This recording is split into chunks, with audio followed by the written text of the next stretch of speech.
Question number 5 पे आ जाओ। Amazing group had property plant and equipment with a book value 35 lakh. कितनी है? 35 लाख। कब? 31 दिसंबर 2022। ठीक है।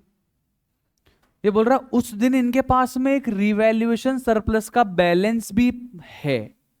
मतलब इसका मतलब इन्होंने पहले कभी असेट की वैल्यू को बढ़ाया है। इन्होंने पहले कभी असेट की वैल्यू को बढ़ाया है, तभी तो बैलेंस है इनके पास में। इस ईयर में इन्होंने रिवैल्यू किया या लास्ट ईयर इन्होंने कभी रिवैल्यू किया होगा, है कि नहीं? तो इनके पास कितने का बैलेंस है? 3 लाख का इनके पास में रिवैल्यूएशन सरप्लस में बैलेंस है। मतलब ये पहले असेट बढ़ चुकी है, पहले असेट ये बढ़ चुकी है। कुछ समझ आ रहा है क्या? हेलो, चलो सुनना। अब ये बोल रहा है कि क्योंकि ये कौन सा मॉडल फॉलो करते हैं, बैलेंस शीट डेट पर कौन सा मॉडल फॉलो करते हैं? आपको सिखाया मैंने, पीपी इंटर की पढ़ाई बताइए आपको। रिवैल्यूएशन मॉडल फॉलो करते हैं ये बैलेंस शीट डेट पर, रिवैल्यू करते हैं ये, फेयर वैल्यू पे लेकर आते हैं। तो इन्होंने बोला कि बताओ, अगर 31 दिसंबर 2020 के दिन कॉस्ट तो कितनी है उसकी, बुक वैल्यू तो कितनी है? 35 लाख। मान लो अगर फेयर वैल्यू 37 लाख हो जाए तो फायदा होगा लॉस होगा? फायदा होगा। ये फायदा कहां जाएगा? रिवैल्यूएशन में जाएगा क्या, या पी एंड एल में? सर पहले भी फायदा हुआ था, अभी भी फायदा हो रहा है। पहले भी रिवैल्यूएशन सरप्लस में गया था, अभी भी रिवैल्यूएशन सरप्लस में ही जाएगा। नुकसान होता तो बात अलग होती। नुकसान नहीं हुआ है, क्या हुआ है? फायदा हुआ है। क्या हुआ है सर? फायदा हुआ है। क्या एंट्री होगी? Asset account debit 2 lakh to revaluation surplus 2 lakh. बोलो क्लियर? पक्की बात? Okay, next. 35 लाख की बुक वैल्यू है, फेयर वैल्यू कितनी है? 33 लाख। असेट की वैल्यू को कम करना। चलो, एंट्री में 2 असेट तो कर देंगे। डेबिट किसको करेंगे? लॉस हो रहा है तो पेंडल आएगा ना। क्यों रिवैल्यूएशन क्यों आएगा? क्योंकि अपने पास बैलेंस है, पहले अपने को फायदा हो चुका है। कुछ समझ में आया? क्या एंट्री होगी? Revaluation surplus account debit to asset कितना? 2 लाख 2 लाख। बोलो clear? Last case. Book value कितनी है? 35 लाख। लानी कितने पे? 31 लाख। कितने नुकसान? 4 लाख। एंट्री में ये तो पता है कि असेट क्रेडिट होगा 4 लाख से। डेबिट क्या होगा? पक्की? पूरा रिवैल्यूएशन सरप्लस डेबिट हो जाएगा। इतना तो था ही नहीं। Revaluation surplus account debit 3 lakh, P and account debit और 2 आ गया। पक्की बात? थोड़ा पकाया मैंने पर समझ में आया नहीं है, बताओ आप। अरे बोलो यार, देखो आंसर चेक कर लो। अरे है पीछे दिया हुआ दीदी, दीदी लिख रही है पीछे है। क्या लिख रही है? नोट्स देख, मैं बताता हूँ। ये सारा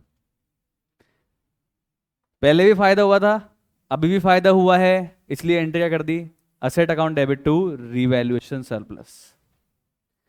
पहले फायदा हुआ था पर अभी 2 लाख का लॉस हो गया, तो पहले कितना बैलेंस बचा है रिवैल्यूएशन में? 3 लाख।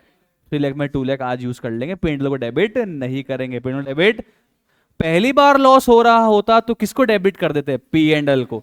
पर यहां पी एंड एल को डेबिट क्यों नहीं कर रहे? क्योंकि पहले मुझे फायदा हो चुका था, मेरे पास पहले रिवैल्यूएशन सरप्लस का बैलेंस था, तो मैं किसको यूज करूंगा?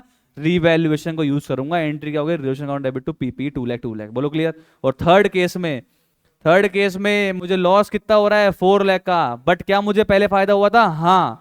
कितना? 3 लाख। तो वो 3 लाख कहां से यूज करेंगे? रिवैल्यूएशन सरप्लस से, और बाकी बचा हुआ 1 लाख। आ गया? पक्की बात? श्योर है? तो this is about question number 5। Sir आपको थ्योरी तो बतानी पड़ेगी ना सर। हाँ, इतनी बड़ी नहीं है वो, आपको लग रही है इतनी बड़ी है, जबकि वो इन्होंने पता है लिखा क्या हुआ है? ये जो है ना, ये जो बात अपन ने ये चार्ट में पढ़ी थी, यही लिखा हुआ है। कि पहले वो कम, पहले फायदा हो रखा है तो अगर आज लॉस होता है तो आज पहले उस लॉस को रिवैल्यूएशन सरप्लस में उतनी एक्सटेंट तक चार्ज करते हैं जितना पहले फायदा हुआ था, और बाकी का लॉस कहाँ चार्ज करते हैं? पी एंड एल में। वही जो लैंग्वेज इन्होंने बुक में लिख के दिए, कम ऑन, हेलो, ये देखो ना, ये चार्ट में लिख के दिए जो, पेज नंबर 5.27 पे आओ।